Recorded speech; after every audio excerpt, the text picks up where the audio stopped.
You know that feeling you get when someone starts to talk to you about money and you instantly guard up? Yeah, that's no accident. See, the truth is the financial advice industry has been broken for many years now. And in this video, I'm going to talk through why that is, what's changing, and what I see the future looking like, as well as some green flags and red flags for you to look out for if you are considering financial advice. You see, the history of financial advice is very murky and, to be completely honest, is not very transparent whatsoever. If we go back maybe 15 to 20 years ago, we were in a position where financial advisors were earning commission, and that was purely based on the products they sold. So what you would often see is that there would be certain providers, for example, life insurance companies, pension providers, or other kind of big investment companies, which would effectively pay the financial advisors to recommend their products to the advisor's clients. So basically what happened was there was a massive misalignment between what was good for the advisor and what was good for the client. Because clearly, if the advisor had a very strong relationship with a certain product provider where they knew they were going to get paid a shed load of money from them for recommending their products, obviously that would mean they would recommend them to their clients regardless of the fact as to if that was good for the client or not. Now clearly, as time's moved on, things have changed. However, it's clear and apparent that that still has a lasting impact on how people perceive financial advice in 2025 and beyond. So I suppose firstly, what's changing? So as I say, 15, 20 years ago, that was the very traditional model. But in the last 10 years, there's been a massive shift away from commission to a more fee-based approach. And what I mean by that is that most advice these days will be paid for directly by the client rather than being paid through the provider. This means that there are all the, I suppose, historic rationale and incentives for the advisor to recommend certain products no longer exists. So what we're seeing now is a big shift away from that, and what you would, I suppose, expect from your advisor these days really is to act more as a coach than a salesperson. And I think a lot of the reason for that is because, you know, that there's so much information out there now that if you really wanted to, you probably could do it on your own. Now, obviously, there's a lot of time involved in that. You've got various things to consider. You know, there's always regulation changes. We've got a budget coming up in the next 2 or 3 weeks. Inevitably, that will mean there are changes for pretty much everyone. So you could do it yourself because there is, quite frankly, a shed load of information. However, what the advisor's role is these days really is to act as a mentor, a coach, to kind of ensure that what you have from a financial perspective is actually suitable to meet your goals and objectives. So that probably brings me nicely onto the kind of red flags and green flags and what you might want to look out for if you are potentially going down a route of considering getting financial advice. So I think the first red flag would be if they talk more than they listen. Now, again, it's a very, I suppose it's a legacy kind of hangover from how advice used to be, in that advisors thought, well, if I can talk as much as possible and kind of show them that I really know my stuff, then surely they'll want to do business with me, right?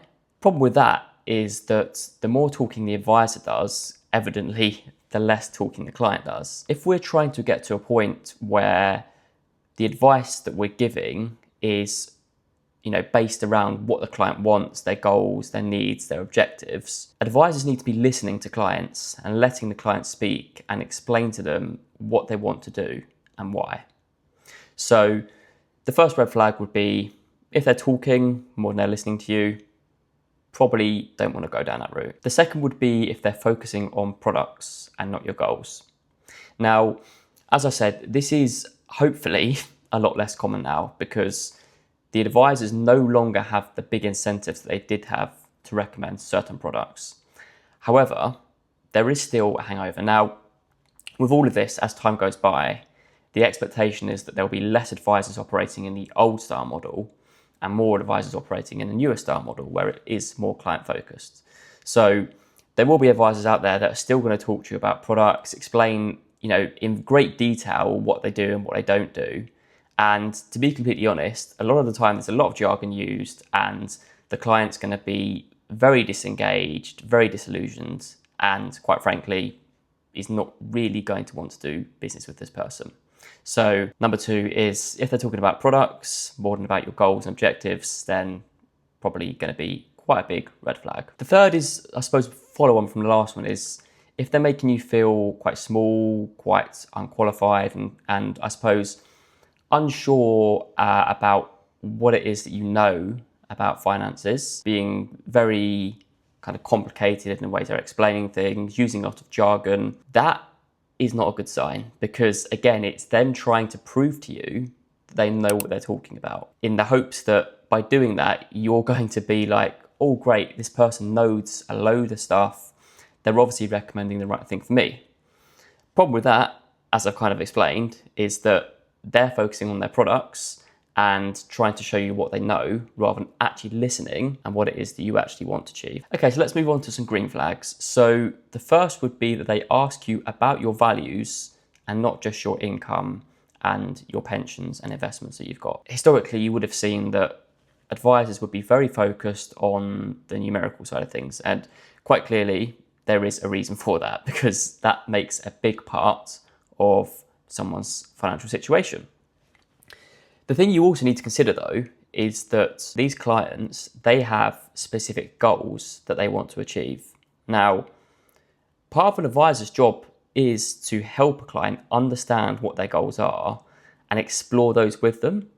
So if you are sitting down with, a prospective advisor or someone that you think you might want to work with when it comes to financial advice, if they're sitting there and asking you about what your goals are, what your dreams are, what it is you're hoping to achieve with your money and your life, that's probably quite a good sign, because it means that they're actually, getting to know you, listening to you, understanding, and actually making sure that any recommendations or advice they give you are actually aligned to what your goals are. The second green flag would be if they're explaining things clearly and simply. Now, again, this is kind of, as you would expect, kind of a counter opposite to the red flag. So what an advisor's job is to explain really complex things in a simple way that, quite frankly, a 5-year-old can understand. Now, maybe that's pushing it a bit too far, but you get the point. The job basically is to help someone understand things simply. So instead of using loads of jargon, they're able to quite succinctly explain what a product is, why we're recommending it, and why it's suitable for you. And the third green flag is probably the biggest, to be completely honest, and that is that they don't rush you. Now, typically you'll see some advisors that are really, again, sales focused, and with those individuals, they are paid based on you saying yes or no to going ahead with their advice. So again, there's a misalignment between what they want versus what you want, because you might sit down with them, they might say, these are our recommendations, this is our advice, what do you think? Now that's fine on its own. The problem is if they're then following up and trying to push you to make a decision, that can be a problem. So what you want to be seeing instead is, if you're sitting down with a prospective advisor, are they giving you sufficient time between each meeting to digest and ask questions? Or are they, constantly badgering you to say, have you made a decision? Have you made a decision? Do you want to go ahead? That sort of thing. So yeah, green flag number 3 would be that they're giving you sufficient time between meetings to fully digest and ask questions. Now, clearly that trust that's been broken over a number of years is not going to be built overnight, because it's going to take time. Trust takes time, whether it's personal or professional. I think the point I'm trying to make in the video really is that if you are considering financial advice, you want to make sure that you're not seeing any red flags and you are seeing at least a few green flags. Now, that should put you in a lot better position when it comes to making sure that you're actually getting good advice and you're working with a financial planner or financial advisor that actually has your best interests at heart. And that's what I'm trying to do. My biggest belief when it comes to finances is that it needs to be the client at the heart of all of that, because If you're trying to recommend things or products based on your gains or your needs or what you think would be suitable for you, because that, again, that's something else you'll see a lot with advisors, is they'll look at a situation and say, oh, well, if I was in their position, this is what I would do. Again, great. It's great for you and it's probably sound advice for you. The problem is that you are not the client. So actually making sure that it's suited to them is a big thing. And that's kind of where I'm at, is I want to make sure that the clients I work with feel heard, understood, and that they trust me. So that's probably the biggest takeaway is, these things aren't going to be changed overnight. It's going to take time. But if you are looking to get advice, then I suggest referring back to these points when you're going through a meeting with a potential advisor, and hopefully that will help. Anyway, hope you've enjoyed the video.